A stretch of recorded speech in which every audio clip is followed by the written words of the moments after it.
Welcome back to Preparing for the Unexpected. Today we are talking about starting a BCM program from scratch. And we're talking with Yusuf Ukaye today. Yusuf, great first and second segment. Now, Thank any idea on things we shouldn't do you. when we're getting started? So when we're getting started, the first thing that we shouldn't do is talk Or more even than, even if we're a little further down the road, maybe still, well, let's just not say it's at the beginning, but things we shouldn't do because you did mention it, the program is ongoing. yeah, So things we shouldn't do, not just at the beginning, but maybe ongoing as well. yeah. So the first thing I want to say pretty much bluntly that we have to listen more than we speak. The old adage is that's why we have two ears and one mouth. And in business Yeah. continuity, that's our success criteria, to listen more, be aware of our environment. What's also key is whilst we listen, that brings out the human element of the role, because we have so many processes, we have so many pieces of technology, we have so many guidance documents and legislative information flying out through our email chains and what have you. But we've got to understand that when we're engaging with colleagues, that we listen to what the most critical areas of that program is going to impact them. So the last thing we want to do is go off script, give them something they don't want, which doesn't work. So you could actually have somebody from a related discipline that will come into business continuity and emergency planning that has not read the script correctly. Now, I'm not saying that this is always the case. However, somebody might decide they come in, they don't decide to do any governance or they've got no academic background, but they come in to say, I know this process and this is the way we're going to do it. And people are going to turn away because they're not being listened to. The second thing is how we've been able to articulate the message of business continuity.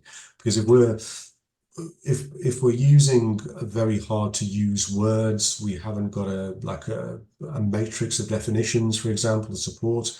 We've totally forgotten socialization sessions and workshops to support, even by providing videos that will provide, a good example. I mean, there have been fantastic stories on how organizations have successfully countered cyber attacks because of the transparency they used. A really good example is the Norsk Hydro cyber attack response, which I've used in my workshops, because that allows people to understand that, there's a tactical response, a strategic response, and an operational response, and they all go hand in hand. Also, not to forget that we've got people who've got other business priorities. And if you come across and say, well, this is really important because we've got to do this or what have you, then again, it turns people off the understanding of what BC is. And one final part as well is what you don't want to do is make it sound as though it had been a dark art. So in the past, BC DR has always been merged together. Somebody's got a DR plan, says, oh, this is our BC plan, and they don't know what the difference is. And then there's, oh, the IT manager used to do BC all day, every day. We used to do these tests, and then you used to get the backup tapes and what have you, thinking, right, okay, and I remember all that. yeah, well, again, and then somebody said, well, we've got a fire evacuation. The health and safety manager used to do that, and again, it's understanding where they are in their journey of understanding what true resilience is all about. Because you could argue there's a sphere of resilience disciplines that all interrelate to each other. So the last thing we want to do is talk over what is key and allow people to, the GPG has just recently come out, version 7, and it talks about embracing rather than embedding. And I'm a great fan of that terminology, because what we're trying to do is for all the other facets, such as analysis and program management, which is now, the BCMS, we want to ensure that we're articulating the right message. Yeah. So how do we know, let's say, we've taken all these things into account. We've got our roadmap, we have our stakeholders identified, we have our roles and responsibilities, we've got some findings from some of the actions that we've had to take and some of the components that we've built into our program. How do we validate it was somewhere along the line that we are on the right path, that we are having some successes? To be in a room and to make as many mistakes as possible. And I'm going to tell you what that means in reality. Now, that doesn't mean to say that, you know, we're going to pour, vegetable oil across the whole of the kitchen or what have you and just make a mockery. No, not at all. Um, what we mean is we need to make sure that there's a safe environment for us to engage with our stakeholders in an exercise. And that exercise could well be a desktop exercise to discuss, the loss of the building and to take away, our best players. Let's get rid of the main players and get their deputies in and ask them one question. Have you read the business continuity plan? Put them on the spot. Let's see what they say. And from there, once we've asked that question, we put our main players to the one side and let them be the observers and let them listen to how they would respond, because that's what's going to happen in reality. And one of the biggest things from a operational risk standpoint is that, as we may well know, we may have been fire marshals, we just don't know when that bell will ring and whether everybody knows exactly who our fire marshals are. Very standard exercise drill, but also in terms of how well have we rehearsed what's actually going to happen? Have we been able to take our standard belongings with us so we can get in touch with our loved ones and so forth? How well has that been communicated? Mhm. True validation also comes by how well have we interpreted what the plan tells us to do. So I'm a strong advocate of local work instructions and standing operating procedures. And without those, I mean, we've all been in a shop and we've bought something and it's given us that one pager so we can actually understand how do we ensure that this can work, this product can work. And that's what BC is also made of. We've got a number of local work instructions that will allow us to know how do these working parts work. Very similar to what we do when we manage a building. There is a work instruction that provides us with who those main people are. That again goes back to validating the BCMS. Yeah. Yeah, you got me thinking of with exercises, what you really end up doing a lot of times is uncovering assumptions that you never knew people had and identifying dependencies people never knew they had. And Yes. that adds a lot of benefit.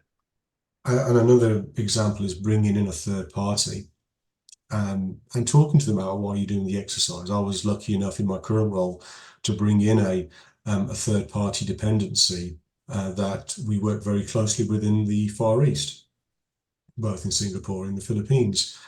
And we made them fully aware of the importance of business continuity planning. We made them fully aware of why our important business services were there. And we actually played out what were they going to be doing in terms of if they were notified that their critical activities were impacted and they weren't able to get in touch with the customers that we are linked in with them. Yeah. Yeah, and a lot of times it's, well, what are you going to tell us? We're going, and I was in that kind of situation once with a third party vendor as well. And they asked us, well, what are you going to tell us? And we're saying, well, we wouldn't be able to tell you because such and such system is down. So what are you doing? What do we need to have in place? Everybody thought the other one would simply just pick up the phone and tell you, yeah, this is what I want you to do. We're going, but I don't know what you do. So then how can you expect me to tell you what to do? Sure. And It and I was was like a comedy of errors. of course I think that also plays into another scenario that I recently worked with a number of colleagues was the loss of Microsoft Exchange. So we know that's going to pretty much be out of our hands. But something so big how are we able to ensure that we've got an alternative way of communicating? So have we actually, from a company level, been able to articulate that we are going to use WhatsApp, or we are going to use a mass notification tool, or we are going to use Facebook, or we actually are going to just use an analog phone for a call tree? It might well be that that actually works. And I remember years ago, Alex, years ago, that one of the first practitioners, who was actually a fellow of the BCI, told me, if your call tree works with an analog phone, then your BC plan works. If it's been able to work, if you can get to a phone and you're able to articulate a message to the CEO, this is exactly what's happening, and you've got a basic understanding of the size and scale and what's happening and what support you need, that's validation. And that's not to disown any mass notification provider, because we know how amazingly important they are. Yeah, that is the bare bones of ensuring you've got the confidence to relay that message. Yeah, I remember my very first assignment in business continuity was before Y2K, and I had to build call trees for an entire company. And so I remember doing that. And there were no applications to use back then. It was all pick up the phone Yeah. and dial out. And yeah, it was quite an interesting thing. You know, when we knew we could be successful on that, actually boosted you.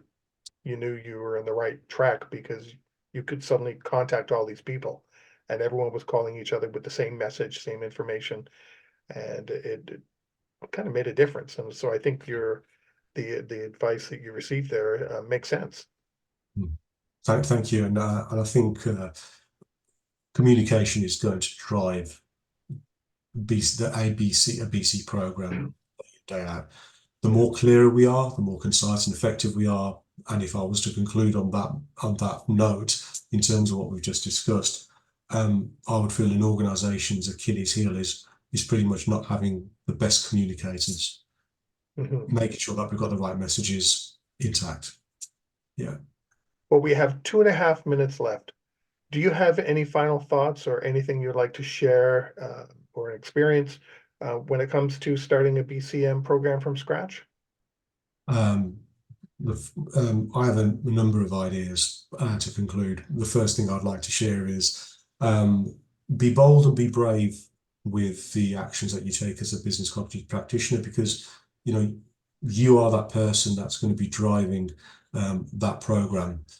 Your ideas count. Your ideas are going to be valued. You will be valued, and all I can say is that it's a role that will protect the business from harm, and we can't forget that. We pretty much play a role to ensure that the business is going to be protected and will be protected from whatever's going to be around the corner. So we're an evolving discipline, as we've learned in the last 10 to 12 years with the various risks that we've come across.